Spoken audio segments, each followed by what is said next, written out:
Iran पर जिस uranium का बहाना बनाकर इसराइल और अमेरिका ने हमला किया था, युद्ध थोपा था और उस पर सालों पुराना सख्त सैंक्शन लगाया था, वही अमेरिका अब सऊदी अरब के लिए आगे आ चुका है।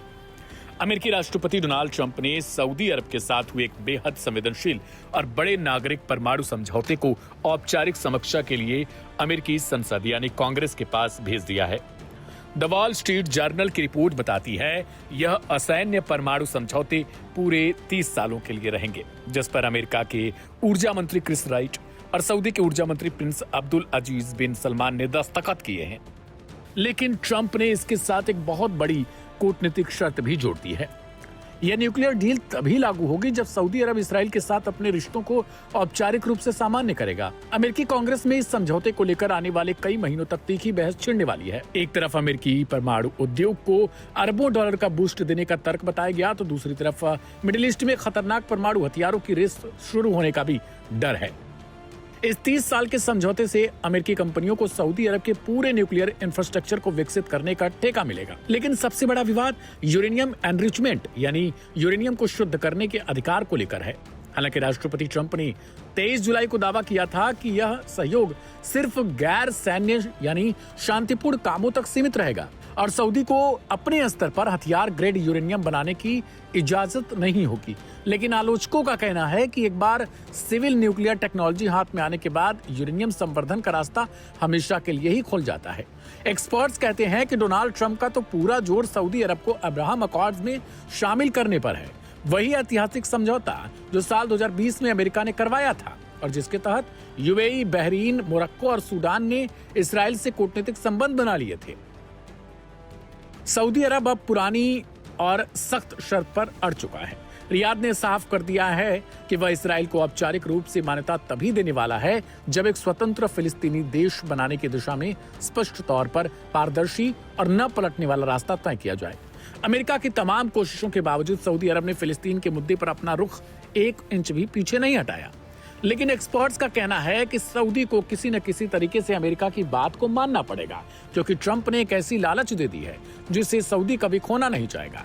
ईरान पर परमाणु कार्यक्रम चलाने का आरोप लगाकर मिसाइलें बरसाने वाला वाशिंगटन अब इसराइल की सुरक्षा और अब्राहम समझौते के विस्तार के लिए सऊदी अरब की दहलीज पर परमाणु तकनीक की थाली सजा रहा है। देखना यह होगा कि अमेरिकी कांग्रेस इस 30 साल की परमाणु डील को हरी झंडी देता है या नहीं, और क्या रियाद फिलिस्तीन की शर्त छोड़कर इस न्यूक्लियर गेम में शामिल हो जाएगा।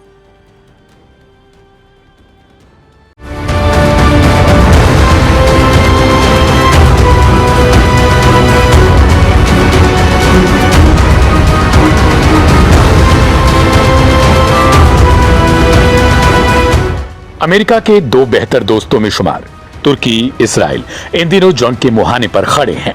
पहले जुबानी जंग थी, लेकिन अब सीरिया में इसराइली हमले के बाद जमीन पर जंग की स्थिति बन चुकी है। लेकिन सवाल है, क्या इसराइल इतना पावरफुल है कि वो तुर्की से जंग में भारी पड़े? वो इसराइल जो खाड़ी देशों में हर वक्त किसी न किसी जंग के मुहाने पर रहता है या फिर जंग में रहता है, अब वो धीरे धीरे बाहर भी पैर पसारने लगा। तुर्की की ओर से कहा गया कि वो ईरान नहीं है और नेतन्याहू भूल ना करें, तो नेतन्याहू की तरफ से जवाब दिया गया कि इसराइल जिसे सुरक्षा खतरा मानेगा उसे कतई नहीं छोड़ेगा। पर सवाल है, दोनों देशों के पास पावर कितना है? हाल के दिनों में अर्दवान और नेतन्याहू ने एक दूसरे पर जमकर तीखे हमले किए थे। अर्दवान जहां खुलेआम इसराइल को क्षेत्रीय सुरक्षा के लिए खतरा बताते रहे हैं, वहीं नेतन्याहू का कहना है कि अर्दवान का शासन पूरे मिडिल ईस्ट को अस्थिर कर रहा है। लेकिन अगर आज के दौर में दोनों देशों की वास्तविक सैन्य ताकत की तुलना करेंगे तो जमीन और समंदर के मोर्चे पर तुर्की इसराइल से बहुत आगे दिखता है।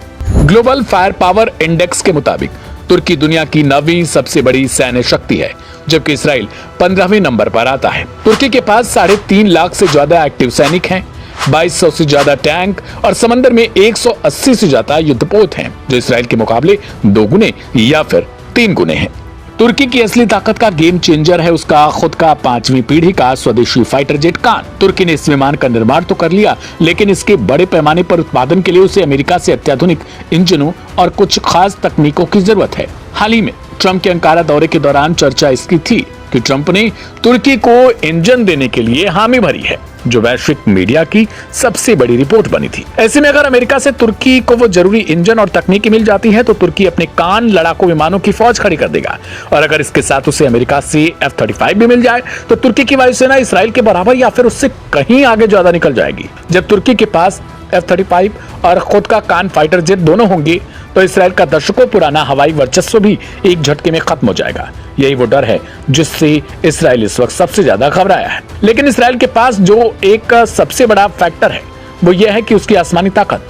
इसराइल के पास अमेरिका के दिए हुए 5वीं पीढ़ी के F-35 स्टेल्थ लड़ाकू विमान है जो तुर्की के पास नहीं है। इसी एयर सुपीरियरिटी यानी हवाई श्रेष्ठता के दम पर इसराइल आज पूरे मिडिल ईस्ट के आसमान पर अकेले राज करता है। लेकिन जैसे तुर्की को अमेरिका से F-35 और उसके अपने कान जेट के लिए इंजन मिल जाएंगे तो ये पूरा ग्राफिक अपने आप बदल जाएगा और इसराइल की इकलौती बढ़त भी खत्म हो जाएगी। लेकिन गौर करना होगा तुर्की के ड्रोन टेक्नोलॉजी पर भी, जो काफी तेज है और अपने आप में खतरनाक मानी जाती है।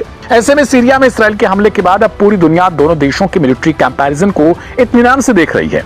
सवाल उठ रहे हैं, क्या एक विस्फोटक युद्ध की नींव रखी जा रही है?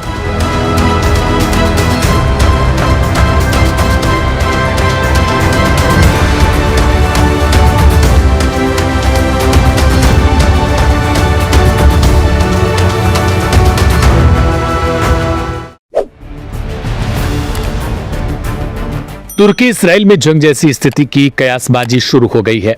हर घंटे स्थिति बद से बदतर होती जा रही है। तुर्की के राष्ट्रपति हूं या फिर इस्राएली प्रधानमंत्री, दोनों के बीच हालिया जुबानी जंग के बाद अब तीसरे देश सीरिया में दोनों की ताकत का जोर आजमाइश जारी है। उत्तर पश्चिम सीरिया के इडलिम प्रांत में स्थित अबू अल खुदूर सैन्य हवाई अड्डे पर 18 अगस्त की सुबह 8 ताबड़तोड़ हवाई हमले किए गए। दावा है कि यह हमला इसराइल ने उस वक्त किया जब तुर्की की सेना इस एयरबेस को दुरुस्त करने और वहां अपनी तैनाती की तैयारी कर रही थी। इस हमले के बाद अमेरिका के नाटो सहयोगी तुर्की ने इसराइल पर झूठे बहाने बनाकर हमला करने का आरोप लगाया, तो वहीं वाशिंगटन ने भी इसे एक अनावश्यक तनाव करार दिया। लेकिन एक्सपर्ट्स की माने तो इस हमले की असली वजह सिर्फ तुर्की को रोकना नहीं बल्कि इसराइल के भीतर मची राजनीतिक उथल-पुथल है। इसराइल में आगामी आम चुनाव के बीच प्रधानमंत्री बेंजामिन नेतन्याहू की राजनीतिक स्थिति बेहद नाजुक बन चुकी है। एक्सपर्ट्स का कहना है कि सत्ता में बने रहने के लिए युद्ध को बनाए रखना नेतन्याहू के लिए राजनीतिक जरूरत बन चुका है। उत्तर पश्चिम सीरिया का अबू अल दुहूर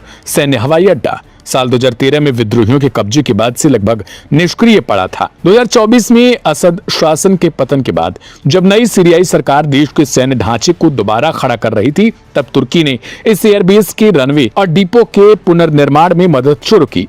लेकिन 18 अगस्त की सुबह इसराइल ने इस बेस के रनवे और स्टोरेज फैसिलिटी पर 8 मिसाइलें दाग दी। इसराइल का दावा था कि वह तुर्की की संभावित सैन्य तैनाती और हथियारों के जमावड़े को रोकना चाहता है, जो मौजूदा सुरक्षा संतुलन का उल्लंघन है। हालांकि तुर्की ने बेस पर अपने सैनिकों की मौजूदगी से साफ तौर पर इनकार किया और इसराइल पर झूठे दावों के सहारे हमला करने का आरोप लगाया। इस हमले का सबसे अहम पहलू इसराइल की आंतरिक राजनीति से जुड़ा है। इसराइल में चुनाव बेहद नजदीक आ चुके हैं और प्रधानमंत्री बेंजामिन नेतन्याहू के खिलाफ जन समर्थन में भारी गिरावट दर्ज की गई। लिकुड पार्टी के भीतर प्राइमरी चुनावों के बावजूद जनमत सर्वेक्षणों में विपक्षी गठबंधन आगे चल रहा है।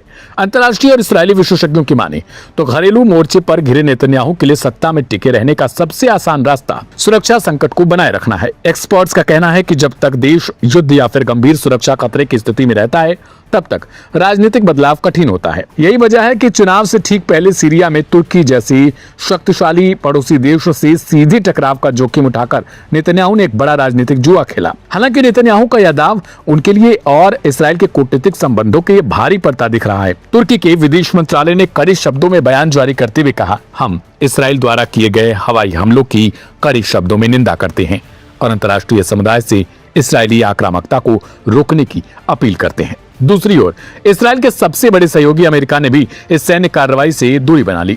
सीरिया के लिए अमेरिकी दूत टॉम बैरक ने स्पष्ट किया कि यह मामला एक अनावश्यक तनाव है जो क्षेत्र की स्थिरता के खिलाफ है। अमेरिका का यह कड़ा रुख दर्शाता है कि वाशिंगटन अब चुनाव से पहले नेतन्याहू के सैन्य अभियानों का अंधा समर्थन करने के मूड में नहीं। सीरिया में हुआ यह हमला साफ इशारा भी करता है कि इसराइल की चुनावी राजनीति अब पूरे मिडिल ईस्ट के क्षेत्रीय संतुलन को खतरे में डाल रही है। अपने राजनीतिक अस्तित्व को बचाने के लिए नेतन्याहू ने सीरिया को एक नया युद्ध क्षेत्र बना दिया। लेकिन वाशिंगटन और अंकारा के बढ़ते दबाव से ऐसा लगता है कि चुनाव से ठीक पहले खेला गया यह दांव खुद नेतन्याहू के लिए उल्टा पड़ सकता है।